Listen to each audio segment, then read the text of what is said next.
ప్రాతిపదికన ఉమ్, ఇచ్చామని వీళ్ళు వాదించారు. ఉమ్, అయితే కులం ప్రాతిపదికన అంటున్నారు కాబట్టి బీసీ ఈ కిందకి పెట్టుకోండి, ఉమ్, అది 50% మించనీయకుండా చూసుకోండి అంది. ఉమ్, అందుకని ఆంధ్ర తెలంగాణలో ఆ 4% ఉంది.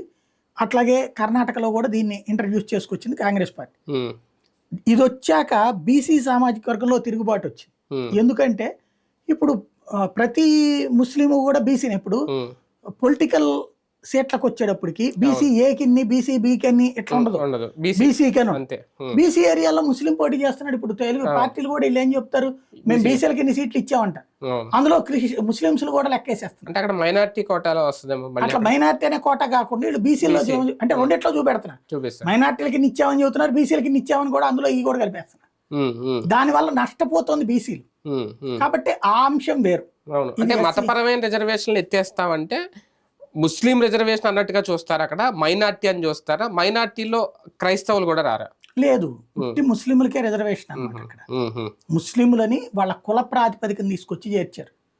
క్రిస్టియన్స్ కంటే సపరేట్ గా ఏం లేదు కదా, క్రిస్టియన్స్ ఆల్రెడీ ఎస్సీలు కన్వర్టెడ్ అయ్యారు, అది ఎక్కువ వాళ్ళే ఉంటారు. అదే నేను అంటున్నాను. దాంట్లో అట్లా క్రిస్టియన్ కానీ అట్లా ఏం లేదు. మత ప్రాతిపదికన అయితే అసలు అలౌడ్ లేదు. అవును, లేదు. అందుకని ఏం చేశారు, కుల ప్రాతిపదికన. అంటే మనం చెప్పింది కూడా అదేనేమో కదా, మత రిజర్వేషన్లు ఎత్తేస్తావనే కదా, అది తప్ప ఓన్లీ కుల పరంగా వచ్చిన రిజర్వేషన్లు ఎత్తేస్తావని కాదు కదా. అదే అంటుంది, దానికి దీనికి అసలు సంబంధం లేదు. ఉమ్, ఉమ్. ఈ ఇష్యూకి ఆ ఇష్యూకి సంబంధం.